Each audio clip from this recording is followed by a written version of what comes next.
ഓം ശരവണഭവ. എല്ലാവർക്കും കാർത്തികേയം യൂട്യൂബ് ചാനലിലേക്ക് സ്വാഗതം. എല്ലാവർക്കും ശ്രീരാമനവമി ആശംസകൾ. എന്താണ് ഇന്ന് ചെയ്യേണ്ടത് എന്നുള്ളതിനെക്കുറിച്ച് ഞാൻ വീഡിയോ ചെയ്തിട്ടുണ്ട്. അതൊക്കെ എല്ലാവരും ചെയ്യാൻ ശ്രമിക്കണം. ഇനി അതൊന്നും നിങ്ങൾക്ക് ചെയ്യാൻ സാധിച്ചില്ലെങ്കിലും കഴിയുന്നത്ര രാമനാമം ജപിക്കാനും ഒപ്പം തന്നെ ഹനുമാൻ ചാലിസ ചൊല്ലാനോ കേൾക്കാനോ കൂടി ശ്രമിക്കേണ്ടതാണ്. നമുക്ക് ഇന്നത്തെ വീഡിയോയിലോട്ട് പോകാം. തംബ്നെയിൽ കണ്ടപ്പോൾ തന്നെ എല്ലാവർക്കും കാര്യം മനസ്സിലായിട്ടുണ്ടാവും. നാളെ വെള്ളിയാഴ്ചയും പൂയം നക്ഷത്രവും കൂടി ഒന്നിച്ചു വരുന്ന ദിവസമാണ്. പൂയം നക്ഷത്രത്തിൻ്റെ ആരംഭം എപ്പോഴാണെന്നും നാളെ ചെയ്യേണ്ടുന്ന വളരെയധികം പവർഫുള്ളായിട്ടുള്ള നമ്മുടെ വീട്ടിലോട്ട് ഐശ്വര്യൻ വരാൻ വേണ്ടിയിട്ട് ഉള്ള ഒരു പരിഹാരമാണ് പറയുന്നത്. പൂയം നക്ഷത്രം എന്ന് പറയുന്ന ഒരു നക്ഷത്രം നമുക്ക് നമ്മുടെ ജീവിതത്തിലെ എല്ലാ പ്രതിസന്ധികളെയും മാറ്റി നിർത്തി ഐശ്വര്യത്തെ സ്വാഗതം ചെയ്യാൻ അനുഗ്രഹിക്കുന്ന ഒരു നക്ഷത്രമാണ്. പൂയം നക്ഷത്രത്തിൻ്റെ ബെനിഫിറ്റിനെ കുറിച്ച് ഒരുപാട് പ്രാവശ്യം പലതവണ പല വീഡിയോസിൽ ഞാൻ നിങ്ങളുമായിട്ട് പങ്കുവച്ചിട്ടുള്ളതുകൊണ്ട് അതൊന്നും ഞാൻ പറയുന്നില്ല. സ്ഥിരമായ വീഡിയോ കാണുന്നവർക്ക് തീർച്ചയായിട്ടും അത് മനസ്സിലാകുമല്ലോ. അപ്പോൾ ഇന്നത്തെ വീഡിയോയിലോട്ട് പോകാം. അതിനു മുൻപ് ആദ്യമായിട്ടാണ് നിങ്ങൾ ഈ ചാനൽ കാണുന്നതെന്നുണ്ടെങ്കിൽ ചാനലൊന്ന് സബ്സ്ക്രൈബ് ചെയ്യുവാനും വീഡിയോ മുഴുവനായിട്ട് കണ്ട് ഇഷ്ടപ്പെട്ടാൽ ലൈക്ക് ചെയ്യുവാനും ഷെയർ ചെയ്യുവാനും മറക്കരുത്. നാളെ വെള്ളിയാഴ്ചയാണ്, ഒപ്പം തന്നെ പൂയം നക്ഷത്രമാണ്. പൂയം നക്ഷത്രത്തിൻ്റെ ആരംഭമെന്ന് പറയുന്നത് നാളെ വെള്ളിയാഴ്ച ഉച്ചകഴിഞ്ഞ് 3:30 ആരംഭിക്കുന്നത്. അതുകൊണ്ട് തന്നെ വെള്ളിയാഴ്ചത്തെ രാത്രി സമയത്ത് വരുന്ന ശുക്രഹോരയിൽ നമുക്ക് പൂയം നക്ഷത്രമുണ്ട്. അവസാനിക്കുന്നത് പിറ്റേ ദിവസം ശനിയാഴ്ച 2:50 കൂടിയിട്ടാണ്. അതുകൊണ്ട് തന്നെ നമ്മൾ ചെയ്യേണ്ടുന്ന ഫലപ്രദമായിട്ടുള്ള റെമഡികൾ, ലക്ഷ്മി ദേവിയെയും മഹാവിഷ്ണുവിനെയും ഒരുമിച്ചുള്ള ഏതൊരു റെമഡീസും ഈ ഒരു വെള്ളിയും ശനിയും നമ്മൾക്ക് ചെയ്യാം. അതിൽ തന്നെ വെള്ളിയാഴ്ച ചെയ്യുമ്പോൾ അതിന് ഫലം ഏറിയിരിക്കും. മാജിക് മണി ഓയിൽ ഉണ്ടാക്കുന്നത്, വടക്ക് കിഴക്ക് ഭാഗത്ത് ദീപം കൊളുത്തുന്നത്, ശ്രീവസ്ത ലക്ഷ്മി പൂജ, ഇതൊക്കെ എല്ലാ പൂയം നക്ഷത്രത്തിലും ഞാൻ പറയുന്നതാണ്.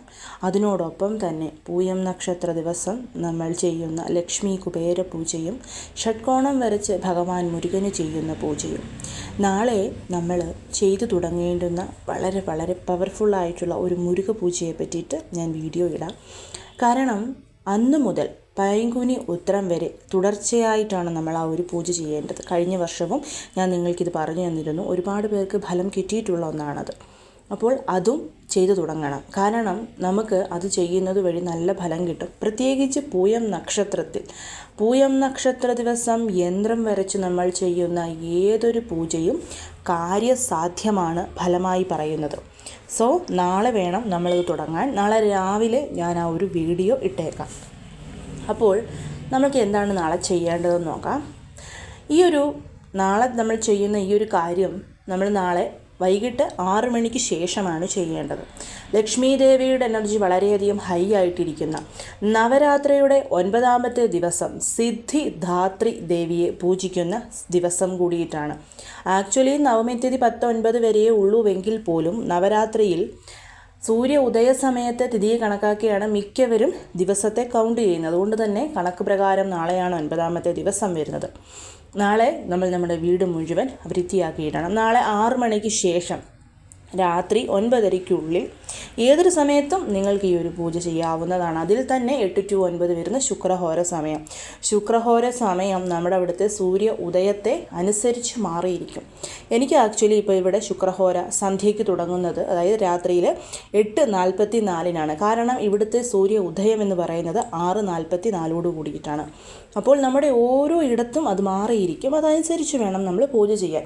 ഇനി അതൊന്നും ഞങ്ങൾക്ക് നോക്കാൻ അറിയില്ല, താല്പര്യമില്ല എന്നുള്ളവരോടാണ് ഞാൻ പറയുന്നത്, 6 മണി മുതൽ 9:30 ഏതൊരു സമയത്തും ചെയ്യുക. എപ്പോഴും പറയുന്നത് പോലെ വെള്ളിയാഴ്ച പടിപൂജ ചെയ്യണം. മാവില തോരണം 16 മാവിലകൾ അല്ലെങ്കിൽ 8, 16 ഏറ്റവും നല്ലത്. മാവിലകൾ കൊണ്ട് തോരണം ചാർത്തണം. അതേപോലെ അക്ഷയ പാത്രം അത് മാറ്റി നല്ല വൃത്തിയായിട്ട് പൂക്കളൊക്കെ കൊണ്ട് അലങ്കരിക്കണം. നമ്മുടെ വീട്ടിൽ നല്ല സുഗന്ധമുണ്ടായിരിക്കാൻ സാമ്പ്രാണി പുകയ്ക്കണം. ഈ കാര്യങ്ങളൊക്കെ നമ്മൾ ചെയ്യണം. അന്ന് സന്ധ്യയ്ക്ക് വീട്ടിലെ നിലവിളക്ക് കൊളുത്തുന്നതിന് മുൻപായിട്ട് നമ്മൾ ചെയ്യേണ്ടുന്ന അതിപ്രധാനമായ 2 കാര്യങ്ങൾ. ആദ്യത്തേത്, നമ്മുടെ ഫ്രണ്ട് ഡോറിന് മുൻപിലായി വടക്കോട്ട് വരുന്ന പോലെ 2 ദീപങ്ങൾ കൊളുത്തി വെക്കണം. നെയ് ദീപമായിരിക്കണം കൊളുത്തി വെക്കേണ്ടത്. വാഴയില കിട്ടുമെങ്കിൽ വാഴയില മുറിച്ച് അതിന് മുകളിലായിട്ട് വേണം നമ്മൾ ഈ ഒരു ദീപം കൊളുത്തി വെക്കാൻ. കാരണം ഗുരുകാരകത്വം നിറഞ്ഞതാണ് വാഴ എന്ന് പറയുന്നത്. വാഴയുടെ ആ ഒരു പച്ച കളറ് ബുധകാരകത്വം. അപ്പം നമുക്കിതിൻ്റെ രണ്ടിൻ്റെയും അനുഗ്രഹം കിട്ടാനാണ് നമ്മൾ ഇത് ചെയ്യുന്നത്. കിട്ടാനില്ലാത്തവർ ആ ഭാഗം സ്കിപ്പ് ചെയ്തേക്കും. വാഴയില കിട്ടുമെന്നുള്ളവർ ഈ ഒരു രീതിയിൽ ദീപം കൊളുത്തി വെക്കണം. അതിനുശേഷം നമ്മുടെ തുളസി ചുവട്ടിൽ കിഴക്കോട്ട് ദീപം വരുന്നത് പോലെ ഒരു നെയ് ദീപം നമ്മൾ കൊളുത്തി വെക്കണം. അതേപോലെ അന്നത്തെ ദിവസം തുളസിക്ക് നമ്മൾ ജലം സമർപ്പിക്കുമ്പം 1 സ്പൂൺ പാലും കൂടി ഒഴിച്ച് ആ ഒരു ജലം വേണം ഓം നമോ ഭഗവതേ വാസുദേവായ എന്നുള്ള മന്ത്രം ചൊല്ലിക്കൊണ്ട് നമ്മൾ തുളസിക്ക് സമർപ്പിക്കാനായിട്ട്. അപ്പം ഈ 2 കാര്യങ്ങൾ നമ്മൾ മറക്കരുത്. വൈകിട്ട് തുളസി ചുവട്ടിൽ നമ്മളൊരു നെയ് ദീപം കൊളുത്തി വെക്കണം. കൊളുത്തി വെച്ചിട്ട് 11 പ്രാവശ്യം ഓം നമോ ഭഗവതേ വാസുദേവായ എന്ന് ചൊല്ലണം. ശേഷം നമ്മൾ വിളക്ക് കത്തിക്കുന്ന ഭാഗത്ത് സാധാരണ കത്തിക്കുന്ന വിളക്കുകളൊക്കെ കത്തിച്ച് പ്രാർത്ഥനകളൊക്കെ നമ്മൾ ചെയ്യുമ്പം ലക്ഷ്മി പൂജ ചെയ്യുമല്ലോ എല്ലാ വെള്ളിയാഴ്ചകളിലും. അപ്പോൾ ഈ ആഴ്ച നമ്മൾ ചെയ്യേണ്ടുന്നത് ഈ ഒരു പൂജയാണ്. അതായത് 2 നെയ് ദീപങ്ങൾ വടക്കോട്ട് കത്തുന്നത് പോലെ നമ്മൾ നമ്മുടെ വിളക്ക് കത്തിക്കുന്ന സ്ഥലത്ത് പൂജാമുറിയിൽ കൊളുത്തണം. അത് നിങ്ങൾക്കൊന്നെങ്കിൽ ഒരു വലിയ മൺവിളക്ക് എടുത്തിട്ട് അതിൽ നെയ്യൊഴിച്ച് 2 തിരിയിട്ട് കൊളുത്താവുന്നതാണ്. അങ്ങനെ അല്ലെങ്കിൽ 2 മൺവിളക്ക് സെപ്പറേറ്റ് എടുത്തിട്ട് അത് നമുക്ക് കൊളുത്താവുന്നതാണ്. അത് കൊളുത്തുന്നതിന് മുൻപായിട്ട് അത് കൊളുത്തുന്ന ഭാഗം ഒരു ചെറിയ പീഠത്തിൽ, ഇനി പീഠമില്ല എന്നുള്ളവരാണെന്നുണ്ടെങ്കിൽ ചെയ്യേണ്ടത് നിങ്ങൾ നിലത്താണെങ്കിലും കൊളുത്തി വെക്കാം. അപ്പോൾ ആ ഭാഗം നന്നായിട്ടൊന്ന് തുടച്ച് വൃത്തിയാക്കിയതിന് ശേഷം ഒരു 8 ഇതളുള്ള താമരപ്പൂവ് നമ്മൾ വരയ്ക്കണം. താമരപ്പൂവ് മാക്കോലമായിട്ടാണ് വരയ്ക്കേണ്ടതെന്ന് ഞാൻ പറഞ്ഞിരുന്നു. അപ്പം പച്ചരി നമ്മൾ പൊടിച്ചെടുത്തത് കട്ടയാക്കിയിട്ട് മഞ്ഞൾപ്പൊടിയും കൂടി മിക്സ് ചെയ്ത് റോസ് വാട്ടറോ ജലമോ ഒഴിച്ച് നമ്മളത് കലക്കിയിട്ട് വിരലുകൾ കൊണ്ടോ എങ്ങനെയാണോ നിങ്ങൾക്ക് അറിയാവുന്നതുപോലെ നമ്മൾ 8 ഇതിലുള്ള ഒരു താമരപ്പൂവിൻ്റെ കോലം വരച്ചിട്ട് ആ കോലത്തിന് പുറത്ത് വേണം നമ്മൾ ഈ 2 ദീപങ്ങളും വെക്കാൻ. ഇപ്പം സെപ്പറേറ്റ് 2 മൺവിളക്കാണെങ്കിലും ഒരു മൺവിളക്കിൽ 2 തിരിയിടുന്നതാണെങ്കിലും എങ്ങനെയാണെങ്കിലും വടക്കോട്ട് ഫേസ് ചെയ്യുന്ന രീതിയിൽ നമ്മൾ കൊളുത്തി വെക്കണം.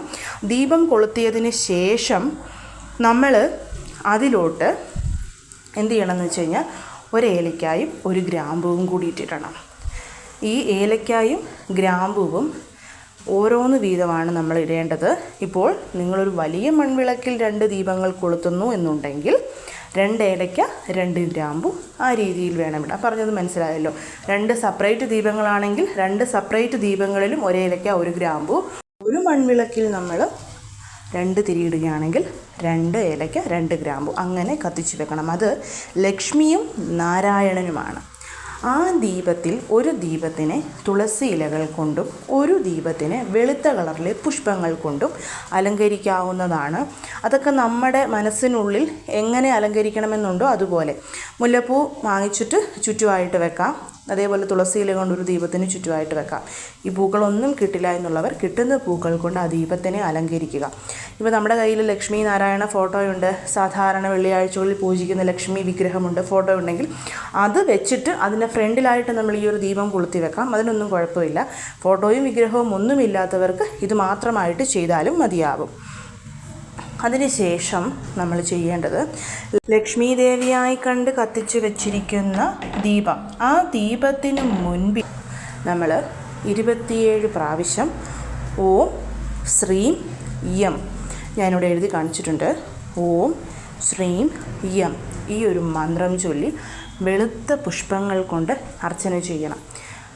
വെളുത്ത പുഷ്പമില്ലെങ്കിൽ എന്ത് പുഷ്പം കിട്ടുന്നോ ആ പുഷ്പം കൊണ്ട് ആ ദീപത്തിനെ അർച്ചന ചെയ്യുക. അതിനുശേഷം നാരായണനായി കണ്ട് നമ്മൾ കൊളുത്തി വച്ചിരിക്കുന്ന ദീപത്തിന് ഓം ക്ലീം എന്നുള്ള മന്ത്രം ചൊല്ലി നമ്മൾ പുഷ്പങ്ങൾ കൊണ്ട് അർച്ചന ചെയ്യുന്നു. അത് പുഷ്പമാവാം, തുളസിയിലയാവാം, എന്തുമാവാം. അതുകൊണ്ട് നമ്മൾ അർച്ചന ചെയ്യുന്നു 27 പ്രാവശ്യം. അതിനുശേഷം ധൂപ ആരതി എടുത്ത് കൈകളിൽ കൂപ്പി ഞങ്ങളുടെ വീട്ടിലോട്ട് ലക്ഷ്മി നാരായണ യോഗമുണ്ടാക്കി തരണമെന്നും എല്ലാ രീതിയിലും ഐശ്വര്യം ഉണ്ടാകണമെന്നും ധനസമൃദ്ധി തന്ന് അനുഗ്രഹിക്കണമെന്നും പ്രാർത്ഥിക്കണം. ഇത് വെള്ളിയാഴ്ചയും പൂയം നക്ഷത്രവും കൂടി ഒന്നിച്ച് വന്നിരിക്കുന്നതുകൊണ്ടാണ് നമ്മൾ ചെയ്യുന്നത്. ഇപ്പം നിങ്ങൾ എന്തെങ്കിലും കാരണങ്ങൾ കൊണ്ട് ഈ വീഡിയോ കാണാൻ താമസിച്ചു, ശനിയാഴ്ച രാവിലെയാണ് കാണുന്നതെങ്കിൽ അന്ന് ചെയ്യുന്നത് കൊണ്ടും യാതൊരു കുഴപ്പവുമില്ല. അതിനുശേഷം നിവേദ്യം ഇവിടെ വെറ്റിലയും പാക്കും പാല് കാച്ചിയും കൂടി വെച്ചാൽ മതി. ഇപ്പോൾ വെറ്റില, പാക്ക്, പഴം ഇതൊക്കെ വെക്കാം, നട്ട്സ് വെക്കാം. നിങ്ങൾ മറ്റെന്തെങ്കിലും നിവേദ്യം വെക്കുന്നവരാണെങ്കിൽ അതൊക്കെ വെക്കാം. അങ്ങനെയൊന്നുമില്ലെങ്കിൽ വെറ്റിലയും പാക്കും ഈ ഒരു പാല് കാച്ചിയതെന്ന് പറയുമ്പം ശ്രദ്ധിക്കേണ്ടത്, പാല് കാച്ചിയിട്ട് അതിൽ കുങ്കുമപ്പൂവും ഏലക്കാപ്പൊടിയും കൂടിയിട്ട് മിക്സാക്കി വെക്കണം. കാരണം പാലെന്ന് പറയുന്നത് വെളുത്ത വസ്തു, ശുക്രനെ കുറിക്കുന്നു. കുങ്കുമപ്പൂവ് നമ്മൾ പാലിലിടുമ്പം യെല്ലോ കളർ വരും, അത് ഗുരുവിനെ കുറിക്കുന്നു. ആ റെഡ് കളർ എന്ന് പറയുന്നത് 2 പേർക്കും പ്രിയപ്പെട്ടതാണ്. അപ്പോൾ അതുകൊണ്ടാണ് നമ്മൾ ഇതിലിടുന്നത്. പിന്നെ ഏലക്കാപ്പൊടി ബുധകാരകത്വം നിറഞ്ഞതാണ്, ആ ഒരു സ്മെല്ല്. ഇനി നിങ്ങളുടെ കയ്യിൽ കുങ്കുമപ്പൂ ഇല്ല എന്നുണ്ടെങ്കിൽ മഞ്ഞൾപ്പൊടിയും ഏലക്കാപ്പൊടിയും കൂടി മിക്സാക്കി വെച്ചാൽ മതി. അങ്ങനെയാണെങ്കിലും അവിടെ ഗുരുകാരകത്വം തന്നെയാണ്. പക്ഷേ അട്രാക്ഷൻ പവർ കൂടുതൽ സാഫ്രോണിനാണ്, കുങ്കുമപ്പൂവിനായതുകൊണ്ടാണ് കുങ്കുമപ്പൂ ഇടാനായിട്ട് പറഞ്ഞത്. അതും വെച്ചതിന് ശേഷം നമ്മൾ കർപ്പൂര ആരതിയും എടുത്ത് പ്രാർത്ഥിക്കുന്നു. പ്രാർത്ഥനയ്ക്ക് ശേഷം നല്ല ഫ്രഷ് ആയിട്ടുള്ള ഒരു 5 ഏലക്ക എടുക്കുക. അലൂമിനിയം ഫോയിൽ കിട്ടുമെന്നുണ്ടെങ്കിൽ അലൂമിനിയം ഫോയിലിനുള്ളിലോട്ട് ഈ 5 ഏലക്കായും കൂടിയിട്ട് വെച്ചിട്ട് അലൂമിനിയം ഫോയിൽ കയ്യിലെടുത്ത് ശ്രീമെന്നുള്ള മഹാലക്ഷ്മിയുടെ മന്ത്രം വെറും 5 പ്രാവശ്യം ചൊല്ലി മഹാലക്ഷ്മി ദേവിയുടെ ഫോട്ടോയ്ക്കടുത്ത് ഈ ഒരു നമ്മൾ അലൂമിനിയം ഫോയിലിൽ പൊതിഞ്ഞ ഏലക്ക കാണിച്ചിട്ട് നല്ല രീതിയിലുള്ള ധനവരം ഉണ്ടാക്കി തരണമെന്ന് പ്രാർത്ഥിച്ച് നമ്മൾ നമ്മുടെ ക്യാഷ് ബോക്സിലോ അല്ലെങ്കിൽ മണി പേഴ്സിലോ കൊണ്ടുവച്ചിരിക്കുന്നത് അടുത്ത വെള്ളിയാഴ്ച വരെ നിങ്ങൾക്ക് നല്ല രീതിയിലുള്ള ധനവരം ഉണ്ടാക്കി തരുന്നതായിരിക്കും. ഇനി അലൂമിനിയം ഫോയിൽ കിട്ടാനില്ലാത്തവർക്ക് യെല്ലോ കളറിലെയോ റെഡ് കളറിലെയോ ഒരു ചെറിയ ക്ലോത്ത് എടുക്കാം. അങ്ങനെയല്ലെങ്കിൽ ഒരു വൈറ്റ് കളറിലെ പേപ്പറിനകത്ത് പൊതിഞ്ഞ് വെച്ചാലും മതിയാവും. പക്ഷേ അത് താഴെ വരരുത്, അതായത് പുറത്തോട്ട് വരരുത്. പിന്നെ അത് നിങ്ങളങ്ങ് മറന്ന് കളഞ്ഞേക്കുക. അടുത്ത വെള്ളിയാഴ്ച വരുമ്പം അത് അതേപോലെ എടുത്ത് ഏതെങ്കിലും ചെടിയുടെ ചുവട്ടിൽ ചവിട്ടാത്തെടുത്ത് കൊണ്ട് കളഞ്ഞേക്കുക. പുതിയ 5 ഫ്രഷ് ആയിട്ടുള്ള ഏലക്ക എടുക്കുക, വെക്കുക. ഇത് നമുക്ക് നല്ല രീതിയിൽ ധനത്തെ അട്രാക്റ്റ് ചെയ്തു തരും. അപ്പോൾ എല്ലാവരും ഈ ഒരു കാര്യം ചെയ്യാനായിട്ട് മറക്കരുത്. പിന്നെ പിറ്റേ ദിവസം ശനിയാഴ്ചയാണ്. ശനിയും പൂയം നക്ഷത്രവും ഒന്നിച്ച് വന്നിരിക്കുന്ന ദിവസം നിങ്ങൾ വീടിനടുത്തുള്ള ക്ഷേത്രത്തിലോ അല്ലെങ്കിൽ ആൽമരമുണ്ടെങ്കിൽ അതിനടുത്തോ പോയിട്ട് ആൽമരത്തെ ടച്ച് ചെയ്ത് മനസ്സിലുള്ള പ്രാർത്ഥന ആൽമരത്തിനോട് പറഞ്ഞാൽ അത് വളരെ പെട്ടെന്ന് സാധിച്ചു കിട്ടുന്നതായിരിക്കും. അപ്പോൾ എല്ലാവരും ഈ കാര്യങ്ങൾ നാളെ ചെയ്യാനായിട്ട് മറക്കരുത്. തീർച്ചയായും നല്ല രീതിയിലുള്ള ഒരു മാറ്റം നിങ്ങൾക്കുണ്ടാകും. എല്ലാവരെയും മുരുകൻ അനുഗ്രഹിക്കട്ടെ. ഓം ശരവണഭവ.